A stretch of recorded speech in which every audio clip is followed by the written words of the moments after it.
Hello and welcome back to all round teaching. आज के दूसरे पार्ट में हम डिस्कस करेंगे Jammu and Kashmir Ladakh high court के जितने भी पोस्ट्स हैं उनमें जो सिलेबस का सेगमेंट है जॉब रिलेटेड क्वेश्चंस या जॉब रिलेटेड नॉलेज, उस पर हमने ऑलरेडी एक वीडियो डिस्कस किया है।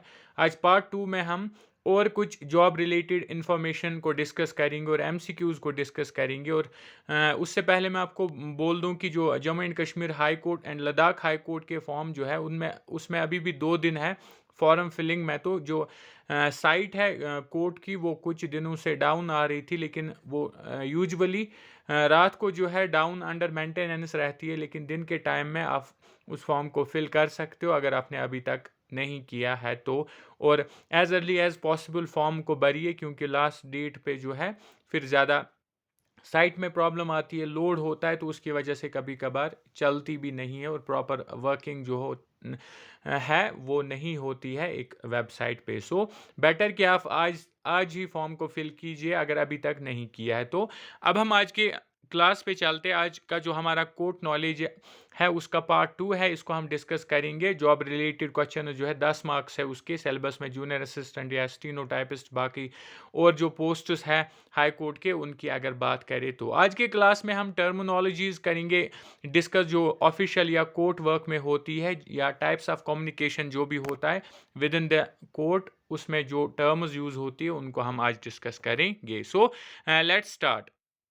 सबसे पहले अगर हम देखें, सबसे पहले पहले क्लास में भी इन इसमें से कुछ टर्म्स पे एमसीक्यूज हमने डिस्कस किए। आज हम टर्म्स को डिस्कस करेंगे ताकि एक टर्म जो कोर्ट की टर्म होती है वो आपको अच्छे से समझ में आए, और कल को उस टर्म के रिलेटेड अगर आपको कोई भी क्वेश्चन एग्जाम में दिखता है आप उसको आराम से कर सकते हो। सबसे पहले हम बात करें एफिडेविट की। एफिडेविट होता है एक रिटन स्टेटमेंट जो कंफर्म होता है बाय ऑथ और affirmation for use as evidence in a court. यानी एफिडेविट एक ऐसा डॉक्यूमेंट है जो एफर्मेशन के ज़रिए कंफर्म होता है कि बिल्कुल लीगल है और जो भी उस पर लिखा हुआ है वो सारा सही है, और इसको कोर्ट में यूज़ किया जाता है सबूत के तौर पे।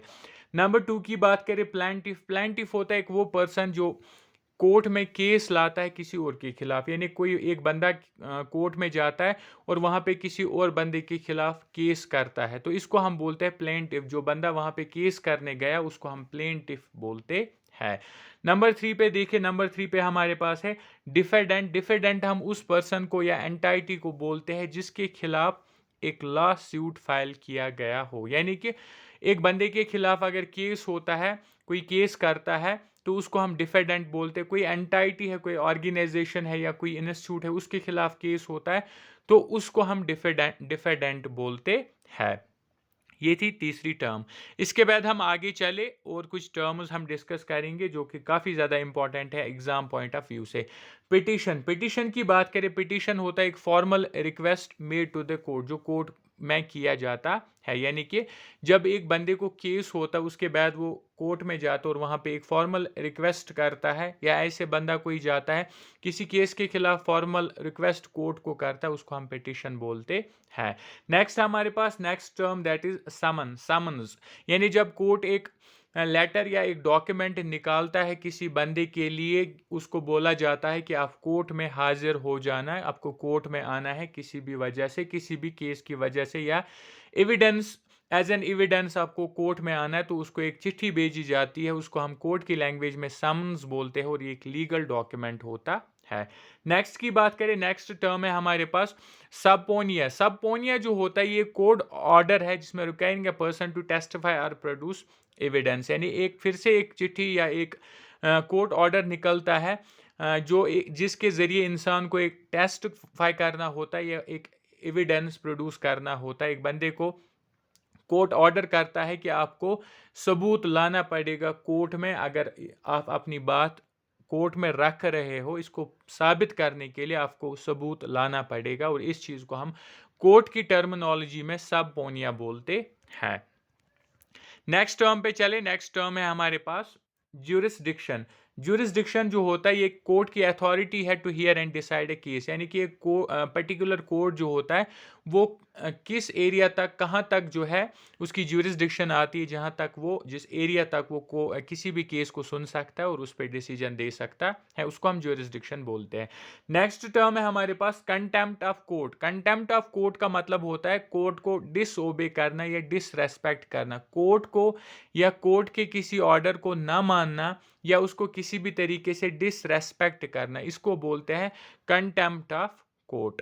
नेक्स्ट टर्म की बात करें, नेक्स्ट टर्म है हमारे पास डिपोजिशन। डिपोजिशन का मतलब होता है एक process giving sworn evidence outside of court, यानी कि जब कोर्ट से बाहर कोई एविडेंस दिया जाता है तो उसको हम डिपोजिशन बोलते हैं। गिविंग स्वर्न एविडेंस, यूजुअली की कसम खाते हैं, कोई कसम खाता है मैंने नहीं किया या मुझसे हो गया या ऐसा कुछ बाहर, कोर्ट के बाहर किया जाता है, उसको हम डिपोजिशन बोलते हैं।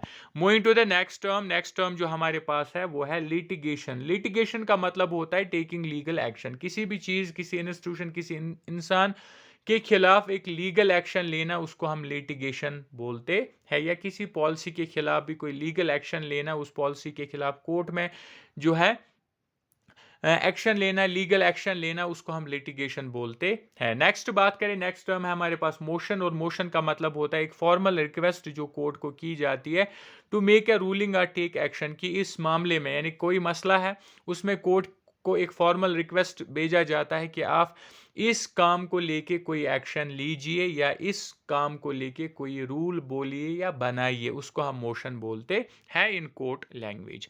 नेक्स्ट टर्म की बात करें, नेक्स्ट टर्म जो हमारे पास है वो है पिल।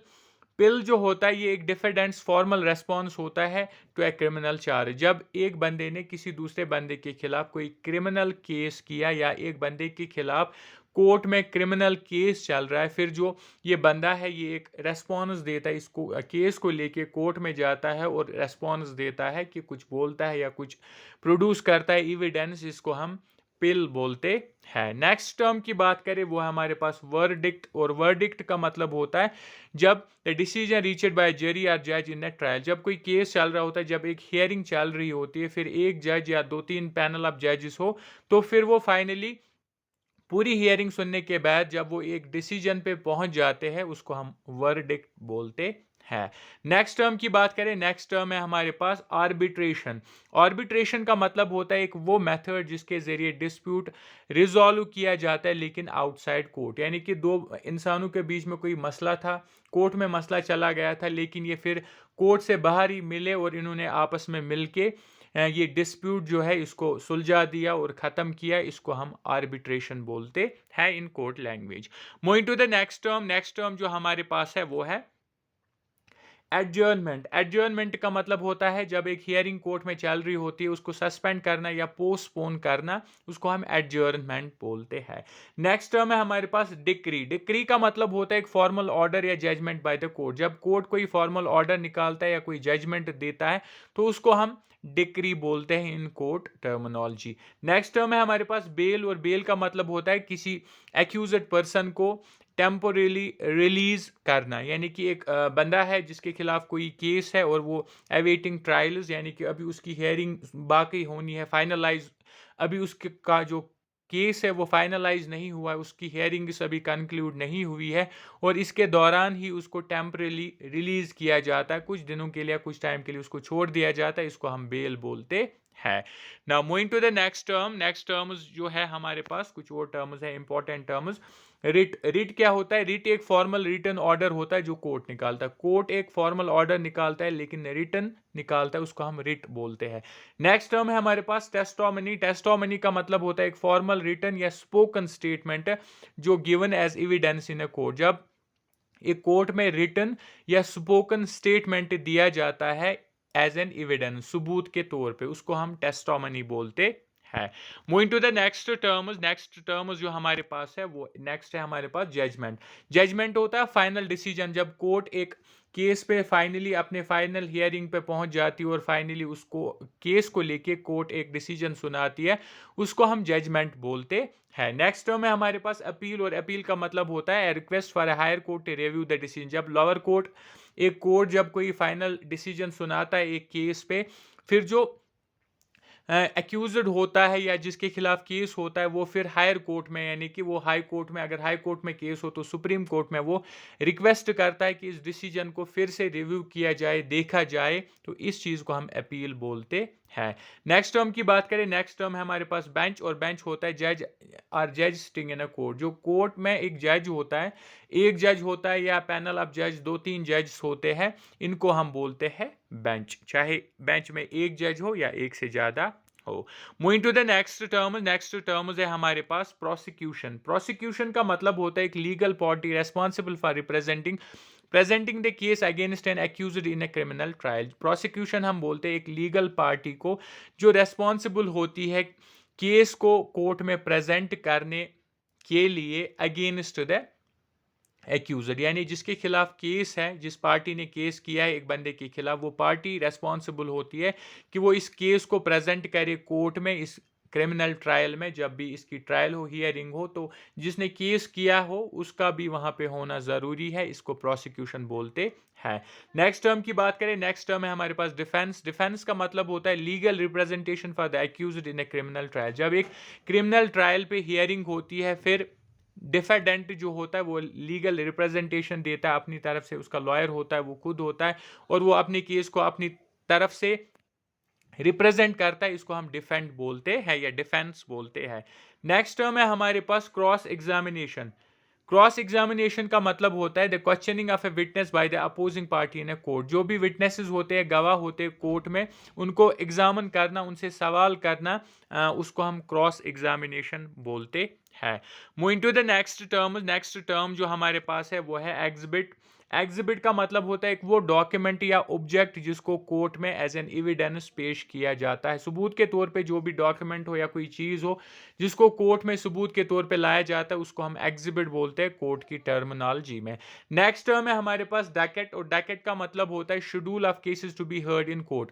यानी कि हर दिन कोर्ट में जो है या हर हफ्ते कोर्ट में एक शेड्यूल बनता है कि किस डेट पे कौन सा केस सुना जाएगा। इसको हम, इस शेड्यूल को हम डैकेट बोलते हैं in court terminology. So next जो टर्म्स है हमारे पास, कुछ और इंपॉर्टेंट टर्म्स जिनको हम डिस्कस करेंगे। नेक्स्ट टर्म है हमारे पास वेरी इंपॉर्टेंट टर्म्स, और इनको, इनमें से आपको कल को एग्जाम में क्वेश्चंस देखने को मिलेंगे, एज इट इज क्वेश्चंस आएंगे। इंजेक्शन, इंजेक्शन का मतलब होता है कोर्ट ऑर्डर जिसके जरिए समवन टू डू और refrain from doing a specific action. एक कोर्ट एक ऑर्डर निकालता है किसी बंदे के लिए कि उसको कोई स्पेसिफिक काम नहीं करना है या किसी चीज़ से उसको दूर रहना है, जैसे कि वो मुल्क छोड़ के नहीं जा सकता, स्टेट छोड़ के नहीं जा सकता। इस तरह की जो ऑर्डर्स होते हैं कोर्ट के, इनको हम इंजेक्शन बोलते हैं।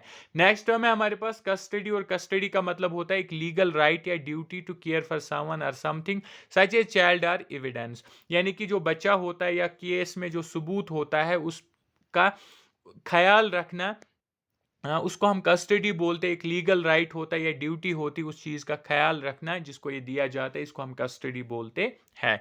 नेक्स्ट टर्म है हमारे पास हिबस कॉर्पस। हिबस कॉर्पस जो होता है ये एक लीगल एक्शन है requiring a person under arrest to be brought before a जज। यानी कि जब एक बंदे को अरेस्ट किया जाता है, जेल में डाला जाता है, तो फिर इस बंदे को विद इन 24 आवर्स एक जज के सामने कोर्ट में पेश करना है, ताकि इसको जो चार्जेस लगे हैं उन पे एक हियरिंग की जाए, उन पे बात की जाए।